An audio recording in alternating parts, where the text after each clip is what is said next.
Land revenue commissionerate കേന്ദ്രീകരിച്ചും കളക്ടറേറ്റുകൾ കേന്ദ്രീകരിച്ചും റവന്യൂവിൻ്റെ ഇൻസ്പെക്ഷൻ വിഭാഗമുണ്ട്. റവന്യൂവിൻ്റെ 3 മേഖലകൾ കേന്ദ്രീകരിച്ചിട്ടുള്ള ആഭ്യന്തര റവന്യൂ വിജിലൻസും നിലനിൽക്കുന്നുണ്ട്. ഇതിനെ രണ്ടിനെയും ശക്തിപ്പെടുത്താനുള്ള പരിപാടി ഞങ്ങൾ തയ്യാറാക്കിയിട്ടുണ്ട്. ഇന്ന് ചേരുന്ന റവന്യൂ സെക്രട്ടേറിയറ്റ് അതിന് അന്തിമ രൂപം നൽകും. കേരളത്തിന്റെ 3 മേഖലകളെ കേന്ദ്രീകരിച്ചുകൊണ്ടാണ് റവന്യൂ വിജിലൻസ് വിങ് പ്രവർത്തിക്കുന്നത്. എല്ലാ ജില്ലാ കളക്ടറേറ്റിലും സംസ്ഥാന കേന്ദ്രത്തിലും ഇതുമായി ബന്ധപ്പെട്ട ഇൻസ്പെക്ഷൻ വിഭാഗവുമുണ്ട്.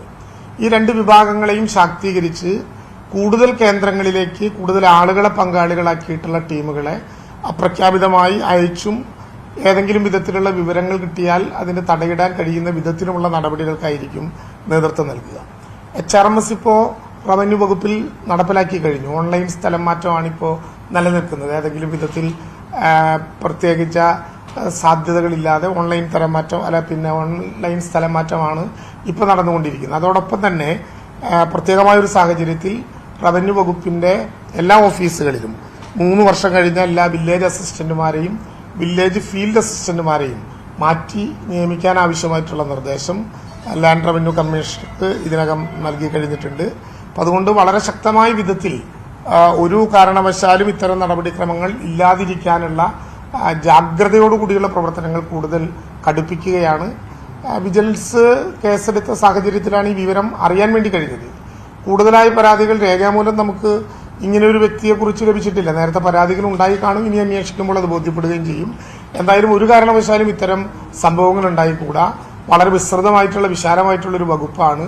ഇടയിലുള്ള ഇത്തരം പുഴുക്കുത്തുകൾ ആ രംഗത്ത് പ്രവർത്തിച്ചുകൊണ്ടിരിക്കുന്ന കമ്മിറ്റഡായി പ്രവർത്തിക്കുന്ന ഉദ്യോഗസ്ഥന്മാരുടെ വീര്യം കെടുത്താൻ വരുന്ന വിധത്തിൽ ഒറ്റപ്പെട്ടതാണെങ്കിലും ഇത്തരം സംഭവങ്ങൾ ഉണ്ടാകുന്നത് ആശ്വാസകരമല്ല എന്നുള്ളത് കൊണ്ട് തന്നെ റവന്യൂ വകുപ്പിനെ ആകെ പങ്കാളികളാക്കിക്കൊണ്ട് അതിനകത്ത് അഴിമതി പ്രവണതകൾ വരാതിരിക്കാൻ കഴിയും വിധത്തിലുള്ള ഒരു പ്രവർത്തനം മുന്നോട്ട് പോവുകയാണ്. റവന്യൂ ആണ് ആദ്യമായി സമ്പൂർണമായി എല്ലാ പോയിന്റുകളും ഇനി ഡിജിറ്റലാക്കാൻ പോകുന്ന, പരമാവധി ആപ്ലിക്കേഷനുകൾ ഓൺലൈനാക്കാൻ കഴിയുന്ന വിധത്തിലുള്ള നടപടികളുമായി മുന്നോട്ട് പോവുകയാണ്. അതിന് കൂടുതൽ ശക്തി വർദ്ധിപ്പിക്കാൻ ഇത്തരത്തിലുള്ള അപകടങ്ങൾ, അപായ സാധ്യതകൾ നമ്മളെ പ്രേരിപ്പിക്കുന്നുണ്ട്. അതനുസരിച്ച് എല്ലാ പോയിന്റുകളെയും ആവശ്യമായിട്ടുള്ള ഇലക്ട്രോണിക് ഉപകരണങ്ങളോടെ സമ്പൂർണമായി ഡിജിറ്റലൈസ് ചെയ്യാനുള്ള പ്രവർത്തനങ്ങൾക്ക് നേതൃത്വം നൽകുകയും ചെയ്യും. ഒരു കാരണവശാലും അഴിമതി വെച്ചു പൊറുപ്പിക്കാൻ പറ്റാത്ത വിധത്തിലുള്ള സജ്ജീകരണങ്ങൾ കൂടുതൽ കരുത്തോടെ തയ്യാറാക്കുന്നതാണ് ഇതുമായി ബന്ധപ്പെട്ട് സൂചിപ്പിക്കാനുള്ള കാര്യം.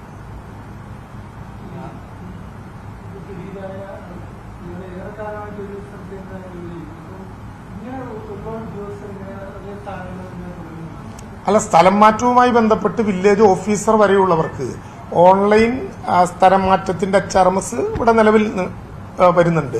നേരത്തെ വില്ലേജ് ഓഫീസർ വരെയുള്ളവർക്കാണ് ഈ ട്രാൻസ്ഫറുമായി ബന്ധപ്പെട്ട സംവിധാനങ്ങൾ ഉണ്ടായിരുന്നത്.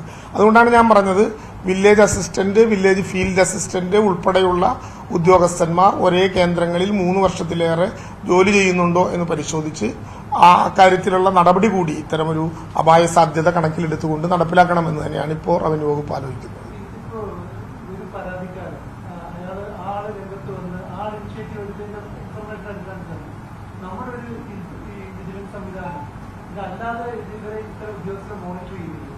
അല്ല, ഞാൻ പറഞ്ഞത് ഇത്തരം ഉദ്യോഗസ്ഥരെ മോണിറ്റർ ചെയ്യാന്ന് പറഞ്ഞതിലാണ് നമുക്ക് പ്രശ്നം. ഇത്തരം ഉദ്യോഗസ്ഥർ എന്ന് പറഞ്ഞാൽ ഏതെങ്കിലും വിധത്തിലുള്ള സൂചന മുമ്പ് ലഭിക്കുന്ന ഉദ്യോഗസ്ഥർ എന്നാണ്.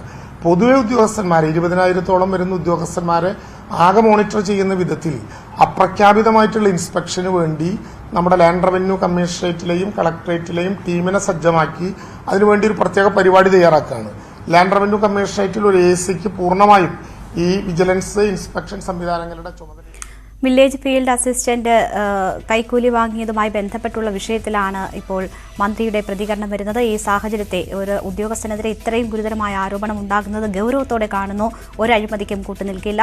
അത് തടയുന്നതിനുള്ള സംവിധാനങ്ങൾ അത് സംബന്ധിച്ച് വിശദീകരിക്കുകയായിരുന്നു മന്ത്രി. നമുക്ക് മറ്റു വാർത്തകളിലേക്ക് തിരിച്ചെത്താം ഇടവേളയ്ക്ക് ശേഷം.